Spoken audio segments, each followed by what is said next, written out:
ಮತ್ತು ಈ ಸಚಿವ ಸಂಪುಟ ಪುನರ್ರಚನೆಯಾಗಿ ಮಾನ್ಯ ಮುಖ್ಯಮಂತ್ರಿಗಳಾಗಿ ಡಿ ಕೆ ಶಿವಕುಮಾರ್ ಸಾಹೇಬರು ಆಯ್ಕೆ ಆದರೂ ಕೂಡ ಈ ಒಂದು ಸಂದರ್ಭದಲ್ಲಿ ಅತಿ ಹಿಂದುಳಿದ ಜಿಲ್ಲೆ ಜೊತೆಗೆ ಅತಿ ಹಿಂದುಳಿದ ತಾಲೂಕು ಬಹಳ ಎಲ್ಲ ಕ್ಷೇತ್ರದಲ್ಲಿ ಭಾಳ ಹಿಂದುಳಿತಕ್ಕಂಥ ತಾಲೂಕಿಗೆ ಮಂತ್ರಿಯನ್ನು ನೀಡಿದ್ದೇ ಆಗಲಿ ಈ ಒಂದು ತಾಲೂಕಿನಲ್ಲಿ ಭಾಳ ಹೆಚ್ಚಿನ ಅಭಿವೃದ್ಧಿ ಕಾರ್ಯಕ್ರಮಗಳಾಗ್ತದೆ ಅಂತ ನಮ್ಮ ಆಶಾಭಾವನೆ.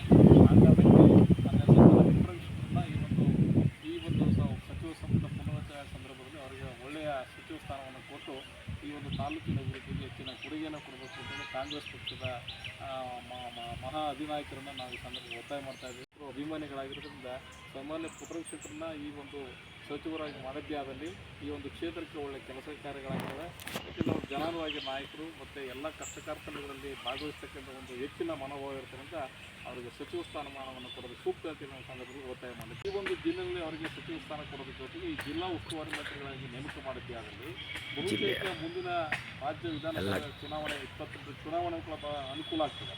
ಯಾಕಂದರೆ ಅವರಿಗೆ ಇಲ್ಲಿನ ಕೊಳ್ಳೇಗಾಲ ಇರ್ಬೋದು, ಹೊನ್ನೂರು ಇರ್ಬೋದು, ಚಾಮರಾಜನಗರ ಇರ್ಬೋದು, ಗುಂಡಲಪೇಟೆ ಇರ್ಬೋದು, ನಂಜನಗೂಡು ಇರ್ಬೋದು, ಪಿರಿಯಾಪಟ್ಟಣ ಇರ್ಬೋದು, ಎಲ್ಲ ಕ್ಷೇತ್ರದಲ್ಲೂ ಕೂಡ ಅವರು ಜನಾಂಗ ಹೆಚ್ಚಿನ ಸಂಖ್ಯೆ ಇರೋದ್ರಿಂದ ಅವ್ರ ಜೊತೆಗೆ ಬಹುತೇಕ ದಲಿತರು ಕೂಡ ಬಹುಶಃ ಕಾಂಗ್ರೆಸ್ ಪಕ್ಷದ ಜೊತೆಗೆ ನಿರಂತರವಾಗಿ ಸಂಪರ್ಕ ಇರೋದ್ರಿಂದ ಈ ಮುಂದಿನ ದಿನಗಳಲ್ಲಿ ಅವರ ನಾಯಕತ್ವದಲ್ಲಿ ಈ ಜಿಲ್ಲೆಯಲ್ಲಿ ಹೆಚ್ಚಿನ ಅಭಿವೃದ್ಧಿ ಆಗ್ತದೆ. ಅವರು ಸಚಿವ ಸ್ಥಾನ ಪಡೆದಿದ್ದೇ ಆದಲ್ಲಿ ಬಹುಶಃ ಇಡೀ ಜಿಲ್ಲೆಯನ್ನು ಸಂಘಟನೆ ಮಾಡಿ ಕಾಂಗ್ರೆಸ್ ಪಕ್ಷ ಮುಂದಿನ ವಿಧಾನಸಭಾ ಚುನಾವಣೆಯಲ್ಲಿ ಅಧಿಕಾರಕ್ಕೆ ಬರತಕ್ಕಂಥ ಸಂಶಯಗಳಲ್ಲಿ ಅತಿ ಹೆಚ್ಚಿನ ಸ್ಥಾನಗಳನ್ನು ಗಳಿಸ್ತಕ್ಕಂಥ ಅವಕಾಶ ಇರೋದ್ರಿಂದ ಮಾನ್ಯ ಪುಟ್ಟರಂಗಶೆಟ್ಟರಿಗೆ ಸಚಿವ ಸ್ಥಾನವನ್ನು ಕೊಡಬೇಕು ಒಕ್ಕೂರಿನಿಂದ ಈ ಚಾಮರಾಜನಗರದ ಮಾನ್ಯ ಶಾಸಕರಾದಂಥ ಪುಟ್ಟರಂಗಶೆಟ್ಟರು ಸತತ 4 ಬಾರಿ ಚಾಮರಾಜನಗರದಲ್ಲಿ ಜೈಬೇರಿನ ಬಾರಿಸಿ 1 ಬಾರಿ ಮಂತ್ರಿನೂ ಆಗಿದ್ದರು.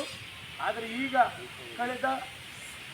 ಕಳೆದ ಒಂದು ಸಂಪುಟದಲ್ಲಿ ಅವ್ರಿಗೆ ಈಗಾಗಲೇ ಸಚಿವ ಸ್ಥಾನ ಸಿಗಬೇಕಾಗಿತ್ತು. ಅನಿವಾರ್ಯ ಕಾರಣಗಳಿಂದ ಮುಂದೆ ಕೊಡ್ತೀವಿ ಅಂತ ಅವ್ರಿಗೆ ಆಶ್ವಾಸನೆ ನೀಡಿದ್ರಂತೆ. ಅದೇ ರೀತಿ ಈ ಬಾರಿ ಅವರಿಗೆ ಕರ್ನಾಟಕದಲ್ಲಿ ಉಪ್ಪಾರ ಜನಾಂಗದ ಏಕೈಕ ಶಾಸಕ ಸನ್ಮಾನ್ಯ ಪುಟ್ಟರಂಗಶೆಟ್ಟರು ಒಬ್ಬರೇನೆ. ದಯಮಾಡಿ ಅವರಿಗೆ ಈ ಬಾರಿ ನಮ್ಮ ಕರ್ನಾಟಕ ಸರ್ಕಾರ ಅವರಿಗೆ ಈ ಬಾರಿ ಒಂದು ಮಂತ್ರಿ ಸ್ಥಾನವನ್ನು ಕೊಟ್ಟು ಕಾಂಗ್ರೆಸ್ ಸರ್ಕಾರ ಈ ಕಾಂಗ್ರೆಸ್ ಪಕ್ಷದಲ್ಲಿ ಅವರಿಗೆ ಒಂದು ಮಂತ್ರಿ ಸ್ಥಾನವನ್ನು ಕೊಟ್ಟು ಅದೇ ರೀತಿ ಚಾಮರಾಜನಗರದ ಜಿಲ್ಲಾ ಉಸ್ತುವಾರಿ ಸಚಿವರನ್ನಾಗಿ ಮಾಡಬೇಕು.